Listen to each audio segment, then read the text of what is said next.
Morgane Boucher, bonjour. Bonjour. Nous allons parler de réalité virtuelle, réalité augmentée et les possibilités dans l'éducation. Donc avant de parler du terme, il s'agit de quoi d'un point de vue technologique?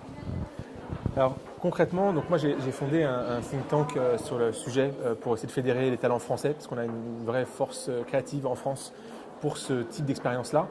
Et cette technologie-là, en fait, elle vient de gros acteurs comme Apple, Sony, Facebook, qui développent des casques. Et ces casques-là vont vous permettre de vous projeter dans un environnement immersif et complètement déconnecté de votre monde réel, tant visuel que sonore, parce qu'on a aussi un casque audio qui nous projette dans ce monde virtuel.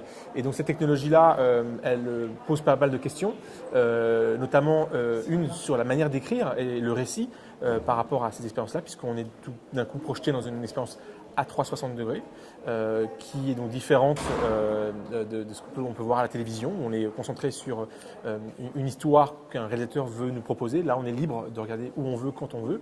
Et donc voilà, donc inventer cette nouvelle grammaire par rapport à mon prisme, moi, qui est plutôt aujourd'hui le divertissement, la culture. Mais si on le déporte et qu'on on le duplique dans le monde de la formation, de l'éducation, là aussi, comment on engage, comment on procure des émotions, parce qu'il s'agit de ça, auprès de publics pour apprendre, pour s'immerger, passer du temps, s'engager, si on devait résumer, c'est s'engager et passer un bon moment pour se former, pour être éduqué, pour passer un temps à se divertir, et ça dans plein d'industries. Donc voilà un petit peu le cadre, et puis ça c'est la réalité virtuelle, et puis demain il y aura une autre technologie qui est dans la lignée, qui est la réalité augmentée, où là on n'est pas complètement projeté dans un environnement 100% virtuel, on a une part de notre réel qui reste présent, puisqu'on est sur des casques qui sont mixtes, donc qui font à la fois du virtuel et de l'augmenté. Et on parle déjà d'un terme qui fait la fusion des deux, qui est la réalité mixte. Donc des casques qui à la fois vous permettront de vous projeter et de vous échapper pendant quelques instants, et ou d'avoir une augmentation de votre réel par ce type de casque. Alors, vous êtes vous avez confondé le think tank, vous avez réfléchi, donc j'imagine. Mais dans votre bouteille, vous avez certainement des exemples de réalisations qui ont été testées peut-être en classe sur tel ou tel type de sujet ou de discipline. Alors, en classe, non, mais dans le secteur de l'entreprise, on voit des sociétés expérimenter des salles de réunion virtuelles.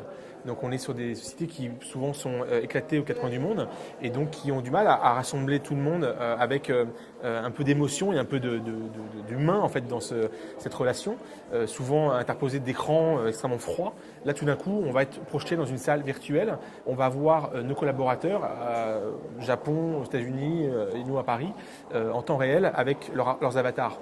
Et bien sûr la voix qui est aussi notre moyen d'expression naturel dans ce type de casque-là.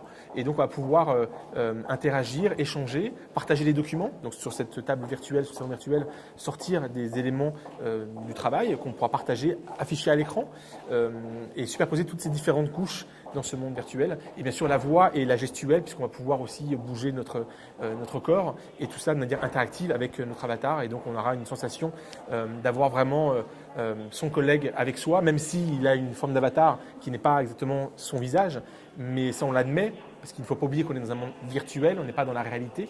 Donc garder un petit peu de distance entre virtuel et réel, c'est aussi intéressant. Et ça, c'est des choses qui commencent à se déployer dans différentes entreprises, mais en mode expérimental, puisque le marché est encore en train de se développer et la technologie est en train de s'affiner.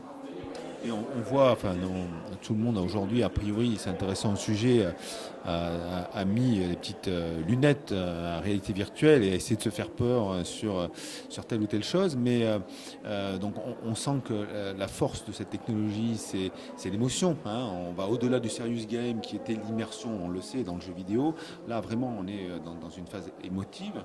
Alors, je veux faire l'avocat du diable. Est-ce qu'en mathématiques, par exemple, on peut envisager que l'émotion porte sur l'intérêt que porteraient nos chers bambins à l'éducation, ou est-ce que ça va toucher certains types de disciplines qui sont peut-être plus intéressantes comme l'histoire, la géographie?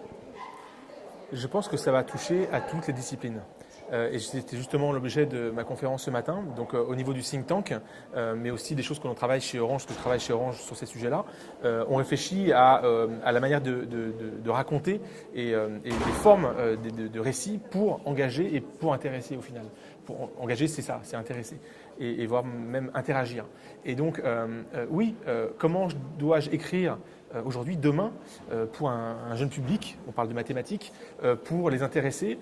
Et donc là, il y a une panoplie de choses que l'on peut mettre en scène. Et vous mentionniez le serious gaming et plus largement le monde du jeu vidéo, qui ont une vraie culture de l'interaction et de l'engagement et qui ont beaucoup de choses à apporter. On voit d'ailleurs beaucoup de startups qui sont issues de ces environnements-là, qui se lancent dans la réalité virtuelle, car ils ont cet apport et cette compréhension du récit interactif.